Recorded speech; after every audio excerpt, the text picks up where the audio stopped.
Hello guys, long time no see.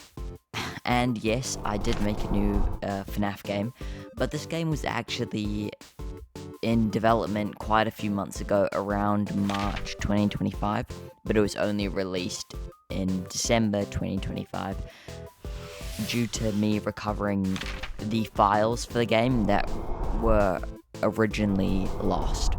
Now, I'm making this video to talk about why I made the game, how I made it, and my thoughts on it.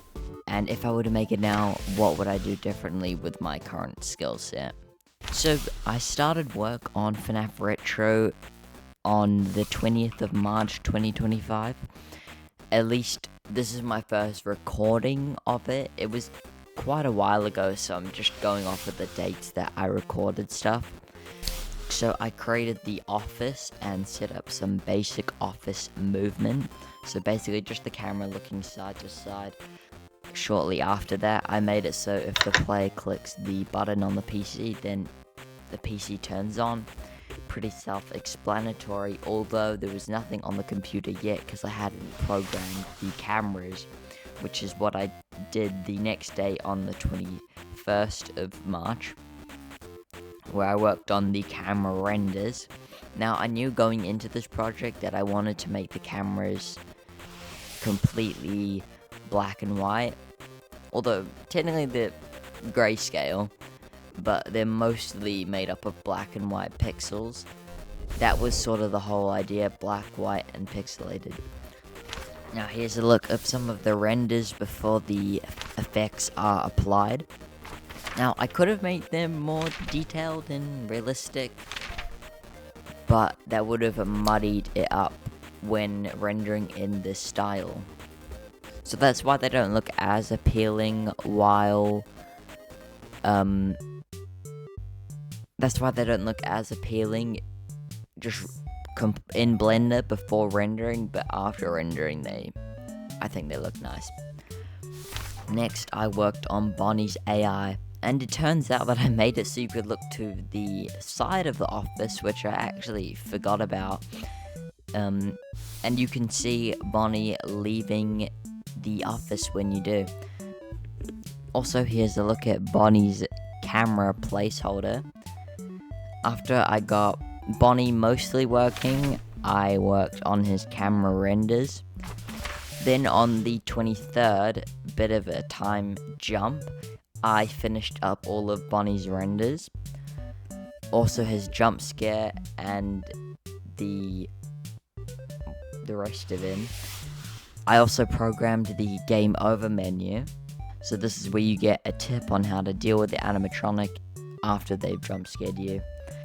You also get options like return to menu or retry, depending on if you want to return to the menu or retry. Now, speaking of menu, I created the main menu on the 24th. I also created the settings and save file. But I stopped working on the game for a bit because at the time I was focused on A Cold Night.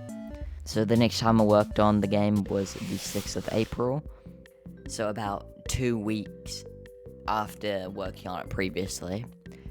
And I created the shift complete screen, or the 6 a.m. screen that plays once you beat the night.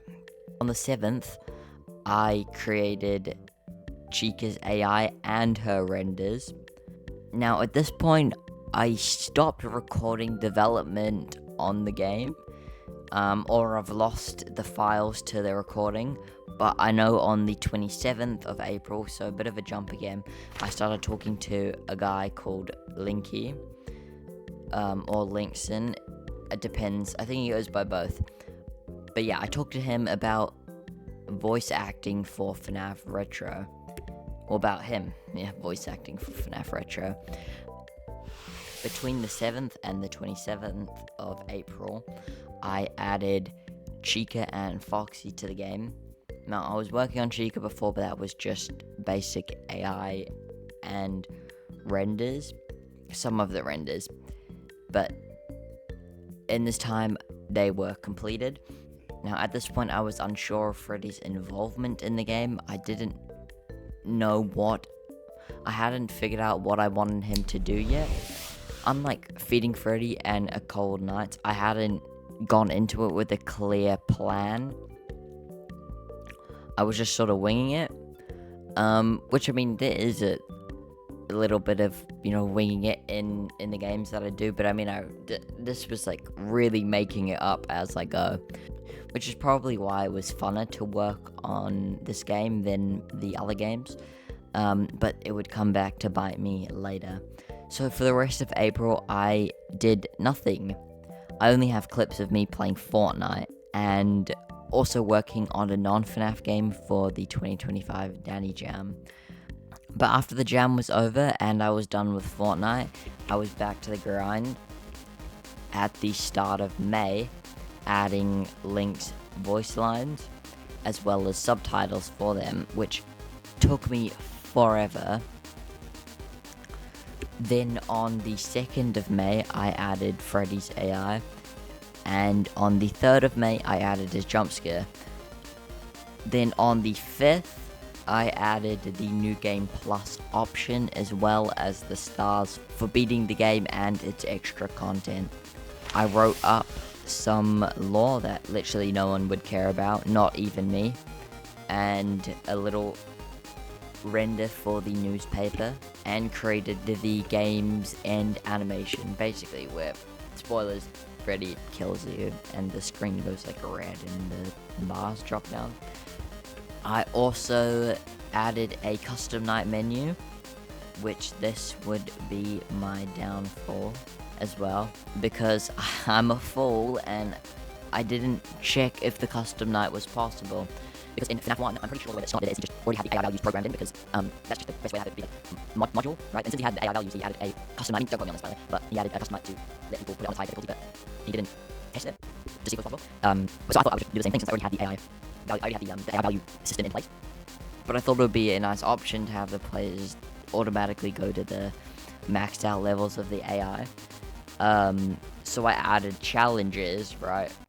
For some reason I named the max mode the final challenge. Now, challenges should be beatable.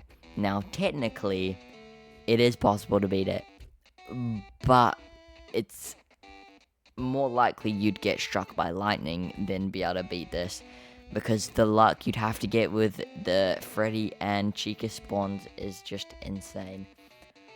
But at this point, the game was basically done, so why did the game end up coming out in December and not April, May time?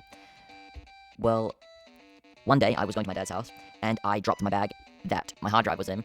Then when I plugged it in, it wasn't working, so I assumed my hard drive was broken and the game was stored on the hard drive. As I later found out, it was not broken.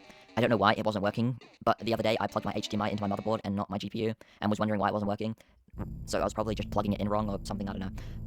But then in December, I found a backup of the game's file, and then a few days later I also tried plugging in the hard drive into my laptop again, and it ended up working. So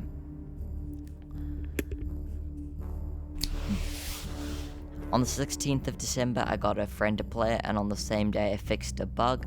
On the 17th of December I fixed a few typos in the game, and on the 18th of December, I released the game. Now that the game is out, I'd have to say I am actually pretty proud of it, even though it does have its issues. I enjoyed making it. It doesn't have any big glitches like Feeding Freddy, so I would say this is a win.